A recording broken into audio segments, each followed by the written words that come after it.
बिस्मिल्लाहिर्रहमानिर्रहीम। अस्सलाम वालेकुम नाज़रीन, आप यूट्यूब चैनल देख रहे हैं। मैं इमरान खान हूँ। वज़ीर-ए-आज़म पाकिस्तान इमरान खान साहब को ज़्यादा मोहतात रहना पड़ेगा क्योंकि उनकी हुकूमत वाकई गिराई जा सकती है। और ये मैं क्यों कह रहा हूँ, इंटरनली इतनी बड़ी कामयाबी अपोजिशन को मिली नहीं है। अपोजिशन अपने बंदे भी पूरे नहीं कर पा रही, लेकिन हुकूमतें गिराने के और बहुत सारे तरीके होते हैं। इमरान खान साहब की हुकूमत को शदीद खतरात इसलिए है क्योंकि बैनुल-अक़वामी फोर्सेस उनसे इस वक्त खुश नहीं है। पहले वो चाइना जाते हैं, वहाँ मुलाकात करते हैं, बहुत सारी चीज़ें बायलैटरल और इस इलाके के हवाले से तय करते हैं। फिर रूस जाते हैं, वहाँ एक लंबी मुलाकात करते हैं, उनके साथ चीज़ें तय करते हैं। इन दो मुल्कों के साथ पाकिस्तान जो ताल्लुकात बढ़ा रहा है वो एक दुनिया को तब्दील करने की तरफ पहला कदम हो सकता है। ये एक बहुत बड़ा जुआ है। अगर ये लोग कामयाब हो गए तो फिर अपनी एक नई दुनिया बनाएंगे जो बहुत ताकतवर होगी और दुनिया के अंदर एक नई सुपर पावर का क़याम भी अमल में आ सकता है। लेकिन अगर ये कामयाब ना हुए और वेस्ट कामयाब हो गया तो पाकिस्तान से तो बदला ले लेंगे वो लोग। यानी चाइना से ले पाएं या ना ले पाएं, रूस से ले पाएं या नाकाम हो जाएं, लेकिन पाकिस्तान से बदला ज़रूर लेंगे। ये मैं आपको इसलिए कह रहा हूं कि पाकिस्तान से बदला लेकर वो बाकी दुनिया को एक पैगाम देना चाहेंगे कि पाकिस्तान की तरह कोई भी हमारे से दूर जाने की या हमारी हुकूम अदूली करने की जुर्रत ना करे। अब पाकिस्तान जो है वो इस दोराहे पे खड़ा है, लेकिन पाकिस्तान इसके बावजूद एक बात बार बार करता है कि हम पार्टी नहीं है, ना हम रशिया के साथ हैं, ना हम चाइना के साथ हैं, ना हम अमेरिका के साथ हैं। लेकिन ये कहने का अमेरिका का और मगरिब का ये सोचना है कि अगर तो आप हमारे साथ हैं तो ठीक है, अगर आप हमारे साथ नहीं हैं तो फिर आप हमारे दुश्मन हैं। या तो आप हमारे साथ हैं या आप हमारे खिलाफ हैं। वो तीसरा ऑप्शन न्यूट्रलिटी का देता ही नहीं है। चाइना ये ऑप्शन दे देता है, रशिया भी दे देता है, लेकिन अमेरिका और उसके इत्तेहादी ये ऑप्शन नहीं छोड़ते। वो कहते हैं कि इधर यू आर विद अस और नॉट, या तो आप हमारे साथ हैं, हमारे दुश्मन के साथ हैं, हमारे साथ आप नहीं हैं। तीसरा ऑप्शन कोई नहीं देता। ये खबर है, मैं आप तक पहुंचा देता हूं कि किस किस्म के तहफ़्फ़ुज़ात का इजहार पाकिस्तान को लेकर किया जा रहा है। और ये खबर मुख्तलिफ सोर्सेज से छपी है। डेली मेल में छपने वाली खबर के मुताबिक पाकिस्तान के रूस के साथ मुआहदों पर मगरबी मीडिया काफ़ी सीखपा हो गया है। मगरबी हुकूमतें भी ऐसे ही कर रही हैं। आपको मैंने एक दिन पहले बताया था कि बहुत सारे यूरोपीय ममालिक ने, अमेरिका ने, ऑस्ट्रेलिया ने, कनाडा ने और तकरीबन 1.5 दर्जन के करीब यूरोपीय ममालिक ने पाकिस्तान को मुरासला लिखा कि वो अक़वाम मुत्तहिदा में रूस की मज़म्मत करे, लेकिन पाकिस्तान ने ऐसा नहीं किया। अब मगरबी मीडिया जो है वो पाकिस्तान को बहुत ज़्यादा टारगेट कर रहा है। इंडिया को टारगेट नहीं कर रहे, पाकिस्तान को टारगेट कर रहे हैं। हालांकि इंडिया के भी वही ताल्लुकात हैं और इंडियन इसके अंदर बड़ा रोल प्ले करते हैं। इंडियन न्यूट्रल रहे तो उनके लोग उन्हें प्रोटेक्ट करते हैं पूरी दुनिया में, लेकिन पाकिस्तान न्यूट्रल रहे तो फिर इंडियन लोग पाकिस्तान को गंदा करने के लिए पूरी दुनिया के मीडिया के अंदर खबरें छपवाते हैं।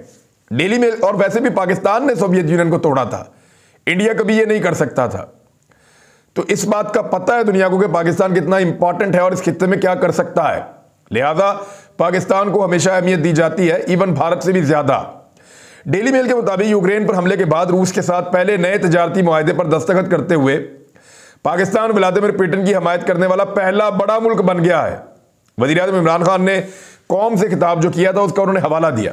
उन्होंने कहा कि इनका मुल्क गुज़िश्ता जुमेरात को रूसी सदर से मुलाकात के बाद तकरीबन 20 लाख टन गंदम और कुदरती गैस की सप्लाई दरामद करेगा, और ये वही दिन था जिस दिन रूस ने यूक्रेन पर हमला किया था। रूस को बैनुल-अक़वामी तन्हाई का सामना करने और इसकी मईशत को मफलूज करने वाली पाबंदियों के बावजूद इमरान खान ने क्रेमलिन के खजाने में अरबों जमा करने का फैसला किया है। उनका कहना था कि पाकिस्तान के माशी मफादात उसकी ज़रूरत है। उन्होंने तो यानी इमरान खान साहब के बारे में उन्होंने लिखा कि पाकिस्तान की मईशत की खातिर वो रूस के साथ मुआहदे कर रहे हैं उस वक्त जब सारी दुनिया मिलकर रूस को अकेला करना चाहती है।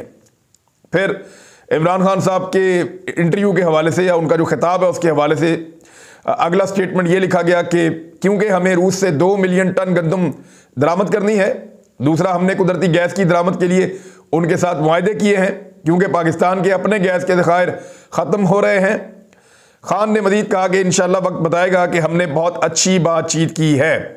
इसके बरक्स यूरोप खुद अपनी गैस का 40% रूस से दरामद करता है। यानी रूस से इतने अरसे से जब पाकिस्तान रशिया से लड़ रहा था, जब पाकिस्तान की सोवियत यूनियन के साथ जंग हो रही थी, जब नेटो ममालिक इसके अंदर हिस्सा थे, तो उस वक्त भी रूस से वो लोग गैस ले रहे थे।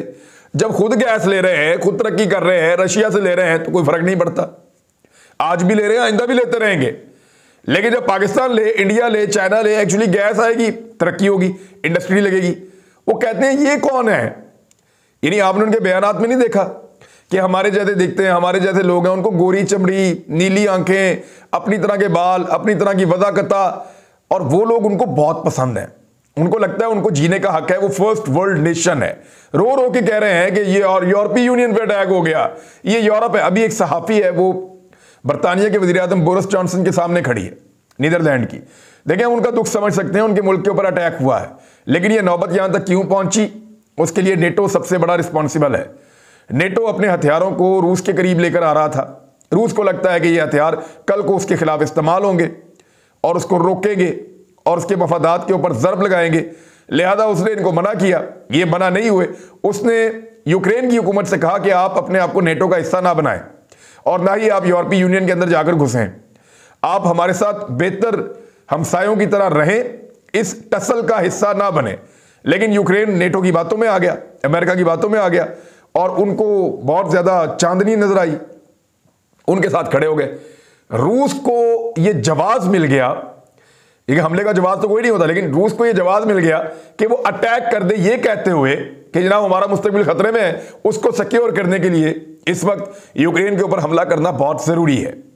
ये उनको जवाब मिल गया। अब जो एक सहाफ़ी है वो खड़ी होकर बोरिस जॉनसन के सामने ये कह रही है रोते हुए कि तुम लोग पोलैंड आते हो लेकिन कीव नहीं आते, यानी हमारे दारुल हुकूमत में नहीं आते यूक्रेन के, क्योंकि तुम डरते हो। तुम लोग डर रहे हो कि तीसरी जंग अज़ीम लग जाएगी। लेकिन याद रखो, तीसरी जंग अज़ीम शुरू हो चुकी है, वो ऑलरेडी शुरू हो चुकी है। यानी यूक्रेन इसको तीसरी जंग अज़ीम के तौर पे देख रहा है। यूक्रेन के पास ऑप्शंस क्या हैं? बड़े इंटरेस्टिंग ऑप्शंस हैं यूक्रेन के पास। यहां पे ये लड़ाई 3 सूरतों में ख़त्म हो सकती है, कोई चौथी सूरत इस लड़ाई के ख़त्म होने की नहीं बनेगी।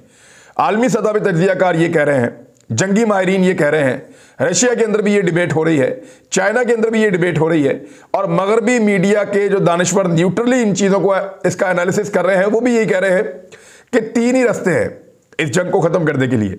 नंबर 1, यूक्रेन रूस के साथ मुआहदा कर ले जो रूस चाहता है। यानी वो मुआहदा क्या होगा? वो मुआहदा ये होगा कि आप यूरोपीय यूनियन का हिस्सा ना बने, एक न्यूट्रल मुल्क के तौर पर रहें, और आप नेटो का हिस्सा ना बने, और नेटो के हथियारों को और उनके फौजियों को अपने मुल्क में अड्डे ना दें, क्योंकि यहां पे वो अड्डे रूस के खिलाफ ही इस्तेमाल होंगे। अगर ये 2 चीज़ें वो मान लेते हैं, हथियार फेंक देते हैं और कहते हैं जी कि हम एक न्यूट्रल मुल्क के तौर पे रहते हैं, एक गैर जानिबदार हैसियत हम इख्तियार करते हैं, हम ना नेटो का हिस्सा बनते हैं ना रूस का हिस्सा बनते हैं, ना हमारा सोवियत यूनियन से कोई ताल्लुक होगा, ना हमारा नेटो के साथ कोई ताल्लुक होगा। अगर वो ये करते हैं तो फिर ये जंग ख़त्म हो जाती है, ये लड़ाई यही रुक जाएगी, रूस के फौजी वापस चले जाएंगे और ये दोंबास का जो इलाका है इसके बावजूद यूक्रेन के हाथ से निकल जाएगा, क्योंकि वहाँ की मकामी आबादी, क्योंकि रशियन हैं बहुत बड़ी तादाद में, और उनको लगता है कि उन्होंने लड़ने के बाद आज़ादी हासिल की है। एक तो जंग रुकने का ये तरीका है, रूस के मुतालबात तस्लीम किए जाएँ, बैठ के मुज़ाकरात किए जाएँ, कुछ बातें वो रूस से मनवा लेंगे कि ये वाले इलाके खाली कर दें, आप यहाँ से निकल जाएँ, ये बफर जोन बना दें, जो बातें वो तस्लीम करवाना चाहें, और कुछ बातें रूस की मान ली जाएंगी, मुज़ाकरात हो जाएं दोनों मुल्कों के बीच में, और एक गैर जानिबदार हैसियत यूक्रेन इख्तियार कर ले रूस और मगरब के बीच में, तो ये जंग रुक सकती है। दूसरा तरीका जंग रोकने का क्या है कि दुनिया मिलकर रूस को झुका दे, यानी पूरी दुनिया मिलकर इसको एक आलमी जंग में बदल दे और नेटो का इत्तेहाद मिलकर रूस के ऊपर हमला कर दे। उनके तैयारे भी आ जाएं, उनके शिप्स भी आ जाएं पानी के अंदर, और उनके फौजी भी उतर आएँ और वो हर जगह पे मुकाबला करें, उनके एयर डिफेंस सिस्टम भी आ जाएं, वो बम्बारमेंट भी करें, और इस लड़ाई को धकेल के रशिया के अंदर ले जाएं, यानी रशियन शहरों के ऊपर अटैक शुरू कर दें, वहाँ पे हमले कर दें।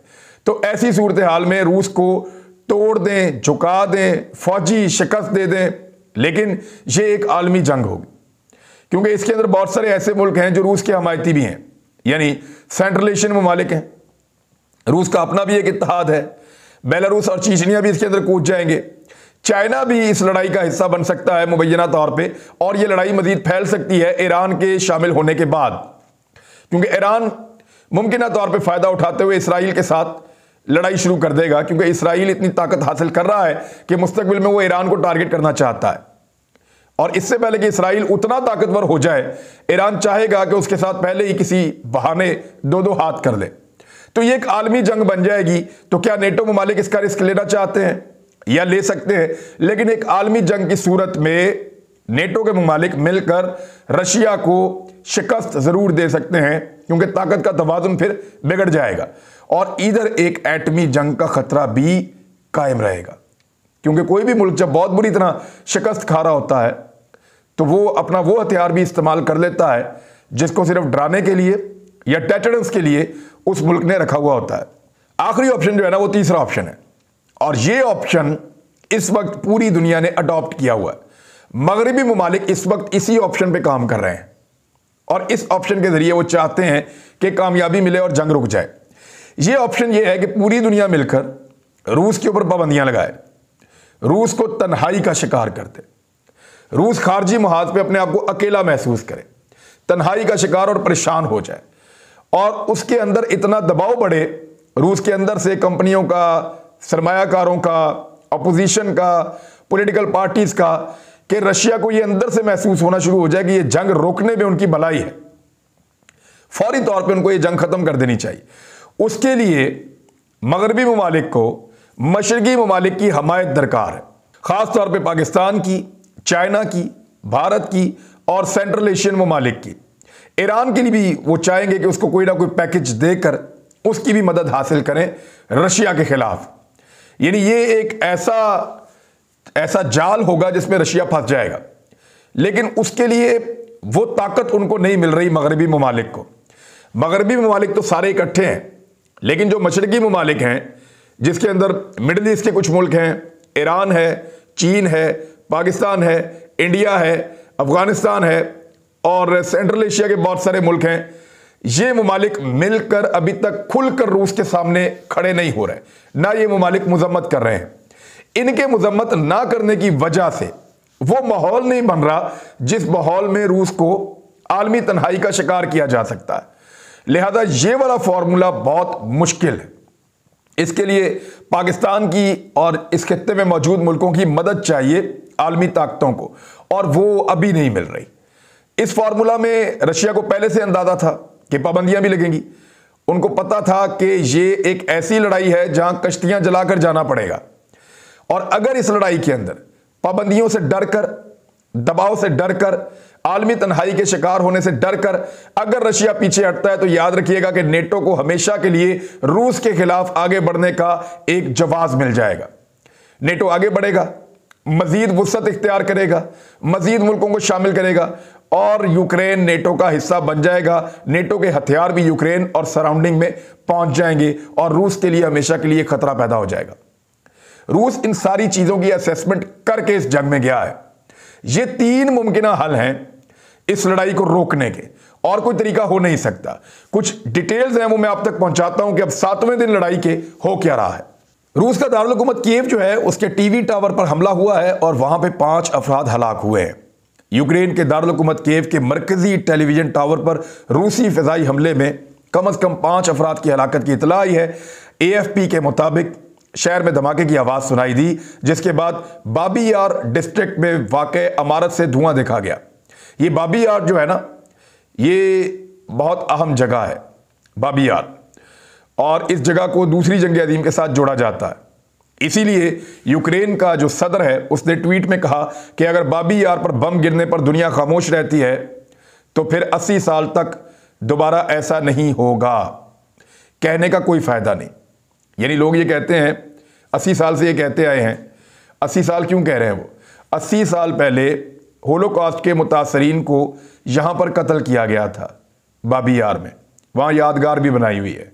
वहाँ पे हर साल कुछ जो ज्यूज़ हैं वो आते हैं, यहूदी, और वो आकर वहाँ पे अपनी इबादत वगैरह करते हैं, उस यादगार के ऊपर हाज़िरी देते हैं, ज़ियारत वगैरह करते हैं वहाँ पे। तो 30,000 से ज़्यादा यहूदियों को यहाँ कत्ल किया गया था और जंग अजीम दोयम के दौरान नाजियों ने उनको कत्ल किया था। ये टावर बाबी यार खाई के करीब वाक़या है, उस खाई के अंदर जो है वो किया गया था। तो अब जो है एक मरतबा फिर वो ये कह रहे हैं कि 80 साल तक आप कहते रहे कि दुनिया महफूज हो चुकी है, लेकिन दुनिया महफूज कोई नहीं हुई। दोबारा उसी जगह के ऊपर बम गिरा है और 5 लोग मारे गए हैं। अब वो किसी तरह भी करके, कुछ भी करके ये चाहते हैं कि आलमी फोर्सेस को इस लड़ाई के अंदर खींच लाएं। बार बार जो है यूक्रेन के सदर ये कहते हैं कि दुनिया पाबंदियों से आगे बढ़े और रशिया के ऊपर अटैक करे, रशिया के ऊपर हमला करे, अपनी फौज को लेकर आए ताकि रशिया जो है वो यूक्रेन की जान छोड़े। लेकिन दुनिया आगे बढ़ने से कतराती है और घबराहट का शिकार है। अमेरिका ने अक़वाम मुत्तहिदा में एक मुतालबा किया है और वो मुतालबा ये है कि रूस की रुकनीयत ख़त्म कर दी जाए अक़वाम मुत्तहिदा से। ये एक बड़ा सख्त मुतालबा है। इससे पहले बहुत मरतबा अमेरिका ने दुनिया के ऊपर हमले किए, कई मुल्कों को तबाह बर्बाद कर दिया, मिलियंस के अंदर लोग मार दिए, लेकिन कभी यह मुतालबा सामने नहीं आया। एक और दावा किया गया है, डॉक्टर जैक वाटलिंग ने यह कहा है और ये मिलिट्री उमूर के तज्जियाकार हैं। उनके मुताबिक रूस अपनी 75% अफवाज को यूक्रेन के अंदर ले आया है। इससे पहले उन्होंने दावा किया था कि 40% अफवाज रूस की यूक्रेन के अंदर आ गई हैं, लेकिन अब उनका यह कहना है कि रूस की 75% फौज यूक्रेन के अंदर दाखिल है। अभी मैंने आपको कल ही बताया कि 40 मील लंबा एक रूसी फौजियों का काफिला यूक्रेन के अंदर दाखिल हुआ है और बहुत बड़े पैमाने पर फौजी आगे बढ़ रहे हैं। यूक्रेन के दावे भी सामने आ रहे हैं। यूक्रेन का यह कहना है कि उन्होंने कम से कम 5700 रूसी फौजी मार दिए हैं और कम से कम 10 फौजियों की हलाकत का रूस ने कहा है कि जी हमारे मारे गए हैं। यूक्रेन कह रहा है 5000, बहुत फिगर का फर्क है, कहां 5700 और कहां 10। मुझे तो दोनों का जो है वो गलत लगता है दावा, क्योंकि इतनी बड़ी लड़ाई के अंदर सिर्फ 10 फौजी मारे जाएं ये भी मुमकिन नहीं है। बहुत मुमकिन है कि रूस के ज्यादा फौजी मारे गए हों, लेकिन वो सैकड़ों भी नहीं हो सकते क्योंकि बहुत बड़ी ताकत है, रशिया ऐसे तो मार नहीं खाएगा। दूसरी जानिब ये कहना कि एक हफ्ते की लड़ाई में 5700 रूसी फौजी मार दिए गए हैं, यह भी एक मजायका खेज बात लगती है। साथ ही साथ उन्होंने यह दावा किया कि 200 से ज्यादा रूसी फौजियों को हमने यरगमाल बनाया हुआ है। रूस के 198 टैंक तबाह कर दिए हैं, 29 तैयारे तबाह कर दिए हैं, 846 बख्तरबंद गाड़ियां तबाह कर दी हैं, 29 हेलीकॉप्टर भी तबाह किए जा चुके हैं। तो ये बातें अब अपनी फौज को मोटिवेट करने के लिए तो कह सकता है कोई मुल्क कि वो लड़ाई जारी रखें, लेकिन यह मुमकिन नहीं है कि इतने बड़े पैमाने पर तबाही फैला दी जाए एक ऐसी फोर्स की जो बड़ी ट्रेंड और पुरानी फौज है और हाल ही में उन्होंने 4 जंगें जीती हैं। तो नाज़रीन, अब तक के लिए इतना ही। अपना ख्याल रखिएगा, अपने इस चैनल का भी। अल्लाह हाफिज़।